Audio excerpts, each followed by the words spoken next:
Okay, this is the second lecture on steel making, and it is the module 6 lecture number 27, and I will talk about the properties of slags, because steel making is nothing but a slag metal reaction, as you will see.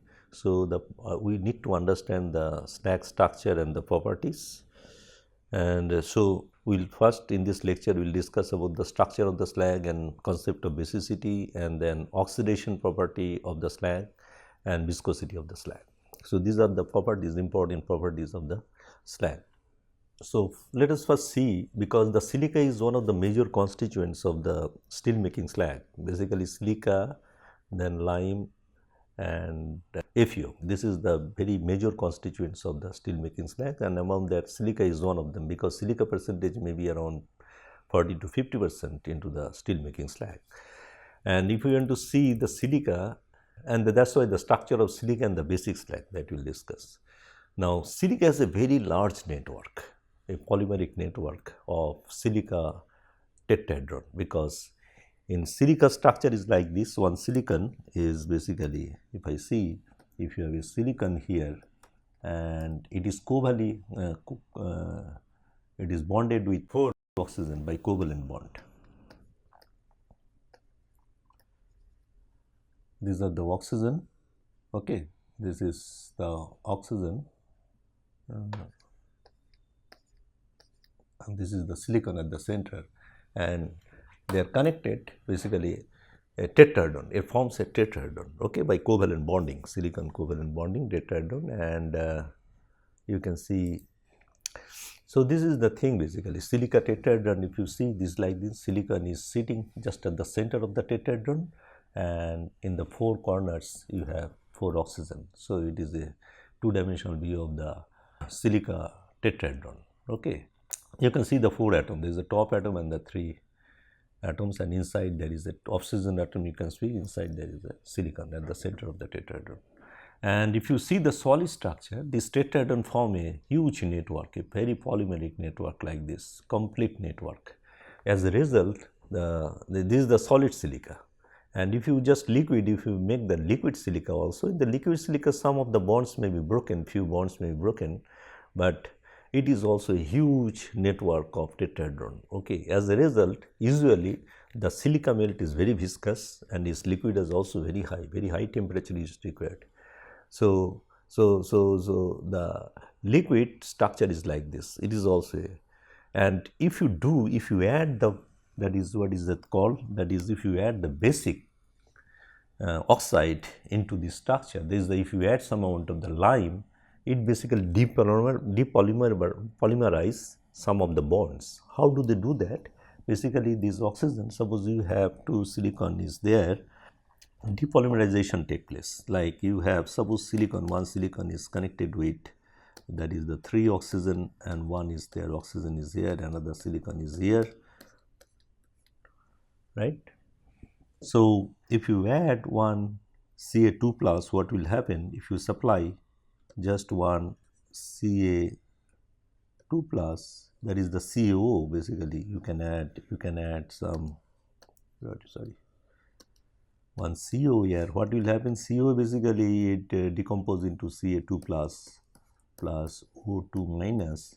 If you add that, then it may happen, that is these 3 silica bonds are there. This is the your silicon, this is one minus, and then O.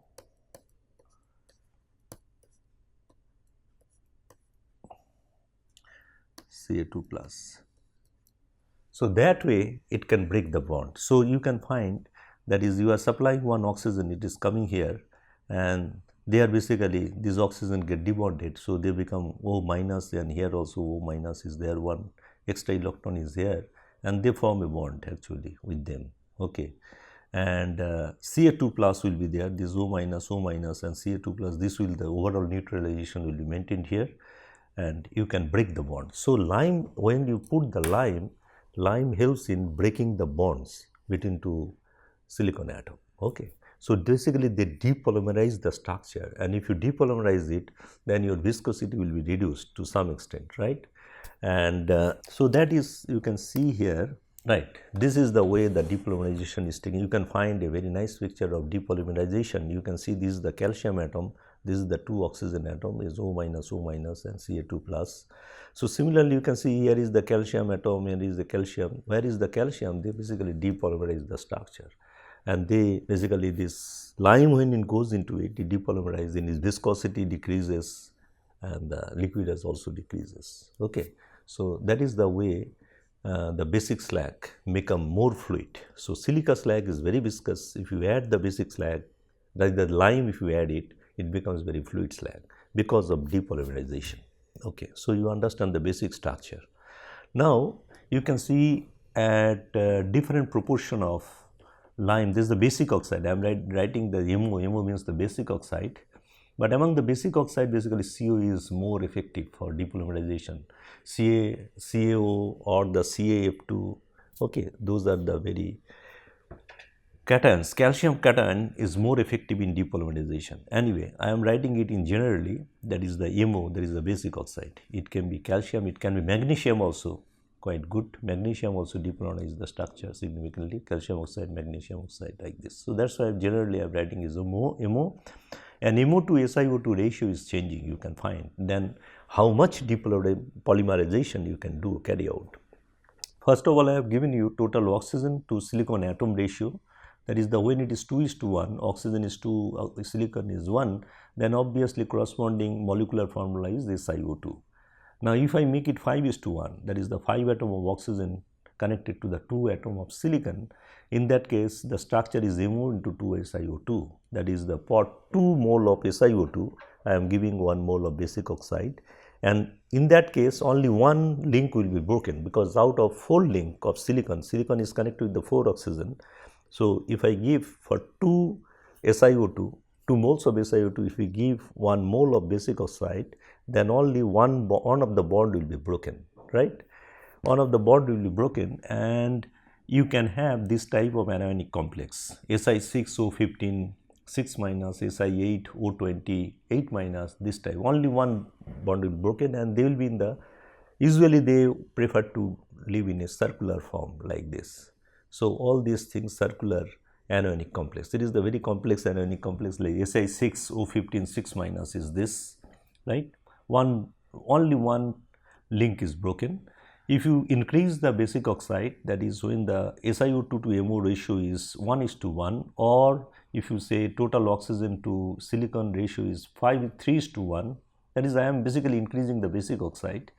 In that case, 2 links will be broken, 2 silica arm will be broken, okay?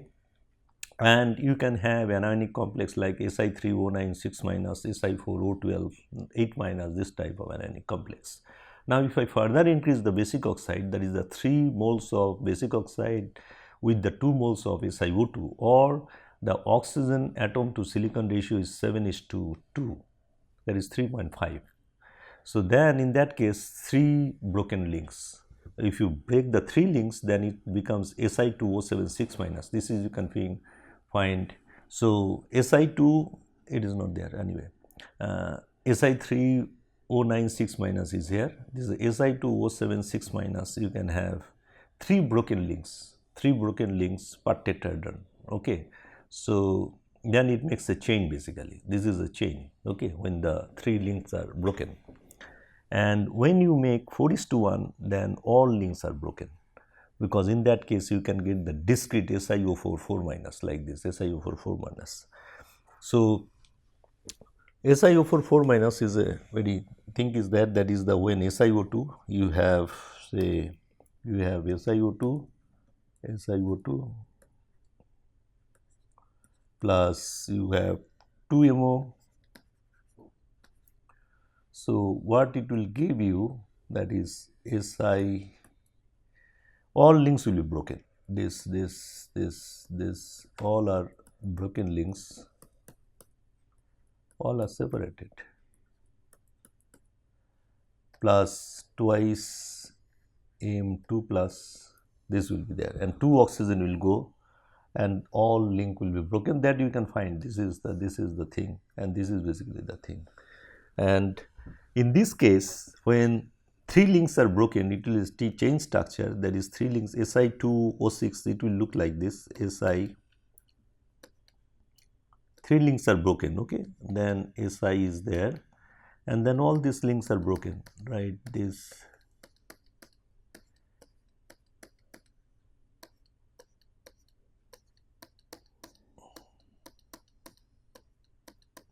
so you can find here it is basically Si2O7 6 minus. So this is, you can see 1, 2, 3 oxygen, all links are broken, 1, 2, 3. So 3, 3, 6, and then the Si2, 2 Si is there, and oxygen is 7. You can see this is shared only. This is 1, 2, 3, 1, 2, 3, 3, 3, 6, and 1 oxygen 7. So this is a chain structure, it forms a chain. This is Si2O6, this is Si2O7.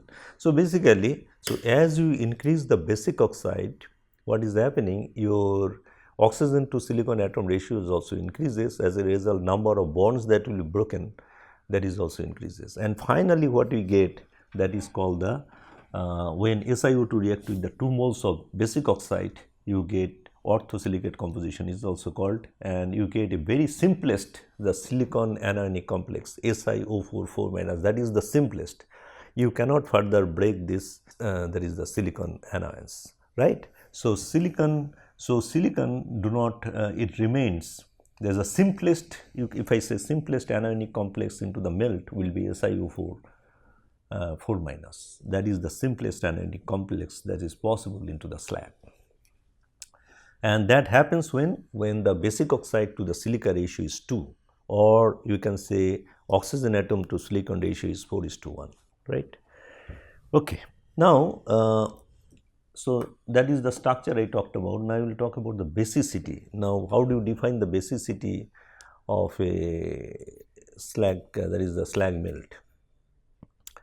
Basicity basically, according to ionic theory, it is defined in terms of the free oxygen ion activity, the how much oxygen ion is there into the melt that is free, that is after combining with all the acidic oxide available into the melt, okay. So after that complete, for example, complete depolymerization, for example, if I have X mole of SiO2, right, and then how much of that is 2x mole of MO will be required. RO is the basically MO I am talking about here is I am written as RO, are basically the cations, okay.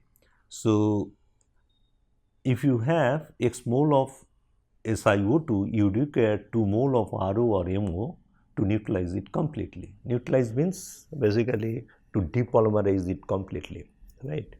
So that will be required. And similarly, if you have Y moles of P2O5, you basically require 3 moles of RO for complete depolymerization of the P2O5 structure, right. So from this equation, what you get? You will get X moles of SiO4 4 minus, 2 Y moles of PO4 3 minus, and then you will have, this will be the remaining oxygen. Z was the total moles of RO initially present, and out of which 2x will be consumed by the SiO2, X mole of SiO2, and 3Y will be consumed by the Y mole of P2O5, right. So then whatever the oxygen ion left will be this much, Z minus 2x minus 3Y of O2 minus, and Z2 plus will be there, and this cation basically will neutralize this structure SiO4 4 minus PO4 3 minus, right. And this will be the, that is the oxygen ion activity, and oxygen ion activity, free oxygen ion activity into the melt represents its basicity. That is the how much the slag is basic. The more the oxygen ion activity, more is this capacity to neutralize the acidic oxide and hold them into the slag structure. So it is somehow also given idea of the holding capacity of the slag for the impurity oxides, right. So more the oxygen ion activity in the slag, that is the more is basicity, and more is holding capacity. For the obviously, if it is more, then you have you can neutralize the further is acidic oxide into there or not there. But anyway, whatever it may be, that is when the oxygen ion activity is high, that is basicity is high. It indicates basicity high, and certain amount of oxygen activity, that is basicity, is required to hold all the acidic impurity oxide into it. So now basicity also definition was proposed by the molecular theory. Molecular theory, that means it doesn't consider, there is a molecular theory, is considered the molecule exists freely into the steel melt. And by ionic theory, it says that it is melt only in the ionic anions and cations forms. Okay, ionic form it exists, and molecular theory in the molecular form it exists. So that is the way initially the basicity was defined. All the basic summation of basic oxide by acidic oxide, it is called the common basicity, but it is not a very proper definition of basicity, because all the basic oxide are not equally efficient, okay, to retain the impurity, acidic impurity oxide in the steel melt, or the oxygen ion activity will not be similar for all the cases, for all the basic oxide cases. Okay. So all the basic oxide are not equally efficient to retain the acidic oxide into the slag. So the acidic oxide, summation of acidic oxide, summation of basic oxide by acidic oxide is the common basicity, and V ratio is defined as percentage of CO by percentage of SiO2, and this is very much used into the industry. V ratio, the basicity is the CO by SiO2, because CO is the most effective basic oxide and among the all other basic oxide, but MgO comes next, but CO is the most effective basic oxide. And then, and among the acidic oxide also in the steel mill especially is the SiO2 is the major one. So it is around 50% is there in the 40 to 50%. So that's why CO to SiO2 ratio is designated as the basicity of the slag. Okay. And some other definition is their excess base, and here basically total basic oxide minus twice of SiO2 minus 3 of P2O5, right. So 2 moles of SiO2 and P2O5 we have to minus, because that much of basic oxide has already been used by the slag. Then the rest of the basic oxide that is freely present into the slag, so that represent how much is the excess base is there into the slag, and that represent is the basic power of the slag. Okay. So that is the way you can do it. So this is one way, and this is second and third way, and here you represent this, the R and M are basically the same. Okay. So this is the way also. Molecular theory, this is a very well known today in industry. You can know that is the basicity, they represent only the V ratio, and excess base is a very important definition, because in several cases it has been found, there is, for example, the phosphate capacity correlate very good with the excess base. There is some other definition of basicity, more way. Okay. So this is the way it can be done. And so this is the ionic theory. It says that is the free oxygen ion activity of the slag is the measure of basicity of the slag. Okay. And basicity is important because basicity defines, that is defines the holding capacity of the acidic impurity oxide into the slag. So basicity is very important from that point of view. Now oxidizing power of the slag. This is the very, after the basicity, there is the holding capacity of the slag to contain the impurity oxide into the slag. Another important property of the slag is the oxidizing power. How do you determine the oxidizing power of the slag? And chemical potential of oxygen of the slag, that is you can simply define the chemical potential of oxygen in the slag is RTLN of PO2, where PO2 is the partial pressure of oxygen that is exists with the slag, equilibrium partial pressure of oxygen. And this is the definition. There is the mu02 slag, you can define simply like this. Now question is, that is how do you know what is the partial pressure of oxygen that coexist, equilibrium partial pressure of oxygen that coexist with the slag composition. And it has been found that Fu has the highest partial pressure of oxygen among all the basic oxide present. If you have a look in the Ellingham diagram, you can find the iron oxide is the much above compared to the other oxide, like calcium oxide is much below in the Ellingham diagram. Then SiO2 is also much below, P2O5 very close to iron oxide, that is there in the pure form. Most of the oxide, that is all the constituents of the slag, okay, all the constituents of the slag are below the iron oxide line in the Ellingham diagram. It represents, that is the iron oxide has the maximum partial pressure of oxygen in equilibrium with it. among considered. So, the partial pressure of oxygen that will be in equilibrium with the pure iron oxide, that will eventually be in equilibrium with the rest of the oxide, because that is the higher that is the partial pressure of oxygen is high, that will be sufficient to remain other oxide. This is more than that. So, as a result, this PO2 slag you can simply represent by there is the partial pressure of oxygen, the equilibrium partial pressure of oxygen that will be remain with the slag, that is equal to partial pressure of oxygen that will be in equilibrium with the FeO in the slag. Not pure FeO, but FeO in the slag, activity may be reduced. Okay, so that is possible, and it is measured by the activity of FeO in the slag. That is the thing. And activity of FeO in the slag, how do you measure? That is basically the partial pressure of oxygen, okay, that remains in equilibrium with the FeO in slag divided by partial pressure of oxygen that will remain with the FeO, pure FeO. Okay, that is the usual definition. That is the P by P naught. That is the activity definition. That is partial pressure of oxygen that will remain with the FeO in slag divided by partial pressure of oxygen that will remain in equilibrium with the pure FeO. Okay, that is the activity. So, you can write the μO2 slag is equal to RT ln PO2 of activity of FeO into PO2, that is the activity of there is the partial pressure of oxygen that will remain in equilibrium with the FeO pure. So, this is a constant value. This is a constant value. So, μO2 basically can be, if I know the activity of FeO in the slag, I can calculate what is the chemical potential of oxygen in the slag, right? This is possible. So, activity of FeO in the slag, to calculate that is pseudo ternary diagram is there, that is the SiO2 P2O5, CO, MnO MgO and the FeO, and these are the major constituents of the SiO2, FeO and the CO, but obviously in the slag you have MnO MgO as well as P2O5. So, the pseudo ternary diagram is defined like this way. One corner is SiO2 P2O5, other corner is CO, MnO MgO and other is FeO. And then these are the lines you can see, these are the isoactivity line of the FeO. So, for different slag people have measured what is the activity of FeO.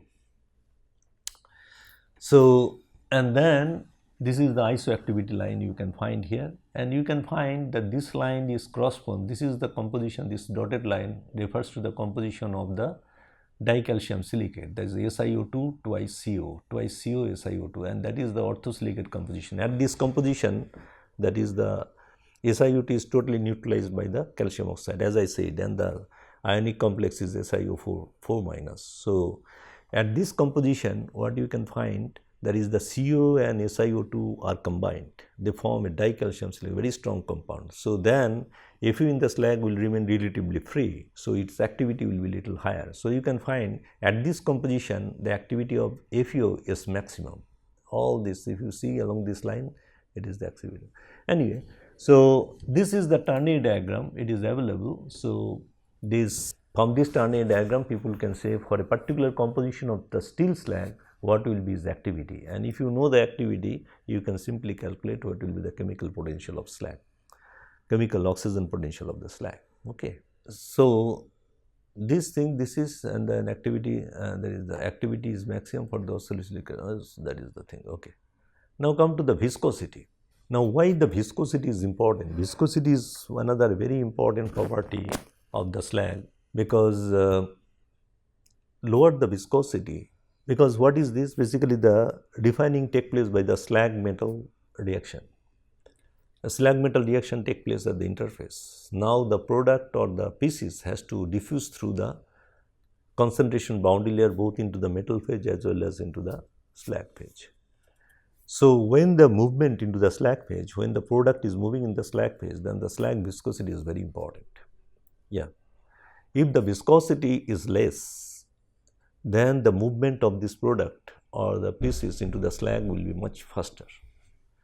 So, slag viscosity, slag should be as fluid as possible for effective mass transfer of the product that is generated at the slag metal interface for transferring towards the center or the bulk of the slag. So, low viscosity favors the slag metal reaction. That is why you will find most of the cases the slag is made viscous, because make fluid by addition of calcium fluoride or magnesium oxide. They are sometimes added to make the slag fluid. If the slag is not fluid enough, your mass transfer will not be there, and then impurity transfer will be next to impossible. So viscosity from that point of view plays a great role, kinetic point of view. And viscosity obviously depends on the slag liquidus.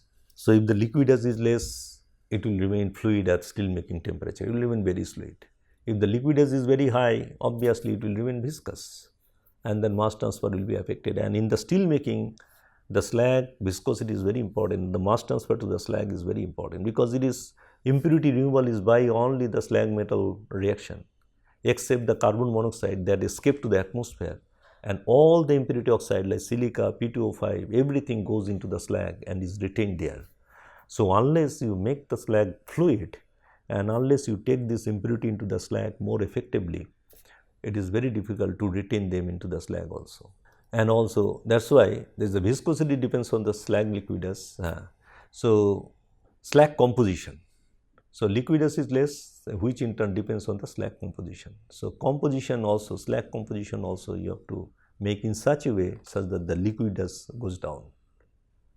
You can see this is the ternary diagram, SiO2, and this end is the CO, and this is in the FeO, and you can find there is a wide liquid zone. So there is a wide liquid zone, this is the liquid zone, and you can find there is the two-phase region, three-phase regions come when you have lot of acidic oxide, SiO2 is more, then also you get lot of silicates, okay, solid silicates you will have. And if you have lot of lime also, you have lot of lime, then you will form dicalcium silicate, dicalcium ferrite, and there is a tricalcium silicate, dicalcium silicate, all these things are here, you can find here. So if lime is more also, then also you will have lot of solid into the system, so viscosity will be higher. So high limey slag also viscous, and the silica slag, high silica slag is also viscous, this region, and liquid remains this region, any composition in this region is liquid, and that way it is good from the point of view of blast furnace slag. Blast furnace slag we found only a very narrow pockets or very narrow window of composition where we can operate the blast furnace. That is why the basicity was only of the order of 1. But here we can increase the basicity to a great extent, because there is a wide range of area where I can adjust the basicity, and we require the basicity here to be higher, basically more than in steel making. That is, as I said, there is a basicity. Higher the basicity, you can retain the P2O5, you can even retain the silica and all these things. So basicity is maintained around 2 to 4. There is a V ratio. V ratio is maintained 2 to 4, and still the slag remain quite fluid because of very wide liquid region of the slag. This is very important compared to the blast furnace operating window, and this is the slag steel making slag operating window. Steel making slag operating window is much wider compared to the blast furnace operating window composition. As a result, here in steel making case we can use a very high viscosity. That is the advantage here, 2 to 4 V ratio. And as I said, both highly basic and the acidic slags are viscous even at 1600 degrees centigrade. Okay. So only, but this region is not, liquid region is quite big at 1600 degrees centigrade. This diagram is at 1600 degrees centigrade, and you can find the liquid region is quite big. So we can have basicity of the range of 2 to 4 in the steel making practice. Okay. So these are the reference: E.T. Targdogan, Fundamental of Steel Making, and then Ghosh Chatterjee and H.S. Ray. That this Introduction to Melts Molten Slag is a very good book, and you can see the silicate structure and depolymerization, everything, and the ring structure that forms with limey slag. All these things are given in the H.S. Ray book. Now, so in conclusion, we can say there is the pure liquid silica is very viscous due to long chain network of tetrahedral silica structure, and basic oxide when you add, it depolymerizes the silica structure and make it viscous, make it fluid, and reduces its melting temperature. Okay, this is the very important thing, and we have seen that is if you just go on increasing the basic oxide to the silica structure, then the depolymerization increases, and finally when the SiO2 to basic oxide ratio is 1:2, at that point you can have the simplest anionic complex, that is SiO4 4 minus. Okay. Otherwise, if the basic oxide is less, then different anionic complex take place, more complex anionic complex are there, and the simplest one occurs when the MO is 2, SiO2 is 2. Okay. And then excess oxygen ion activity in the slag defines the viscosity of the slag. This is very important. That is in case of the ionic theory, we defined it by excess oxygen ion activity in the slag defines the viscosity, or in case of molecular theory, using the molecular theory, there are different definition of viscosity. One is total summation of basic oxide to acidic oxide, is called the common viscosity, and percentage of CO by SiO2, that is called the V ratio, and that is a very important ratio because CO and SiO2 are the major constituents of the steel making slag and more powerful constituents also, both with respect to the basic oxide. CO is the more powerful and SiO2 is more powerful for the acidic oxide. So, their ratio is used as V ratio, and it is a very popularly known basicity. That is the way the basicity is defined into the industry. And also you can have excess base, and where MO minus twice SiO2 minus twice of moles of P2O5, and that basically gives you, that is the excess base, and those base which are more powerful in retaining the liquid, that is the acidic oxide, into the slag. So, this is the way, different way the that is your basicity is defined, and the FU activity in the slag defines the oxidizing power of the slag. So, FU is more what I will say, that is the active as an oxidizing agent rather than an basic agent. Okay, FU is a more powerful, basically it is an oxidizing agent of the slag, and CO is the CO basically contributes for the basicity of the slag, for retaining the there is the acidic impurity into the slag, that is defined by the amount of the lime into the slag, and the FU in the slag basically gives the oxidizing power of the slag. Okay, thank you very much.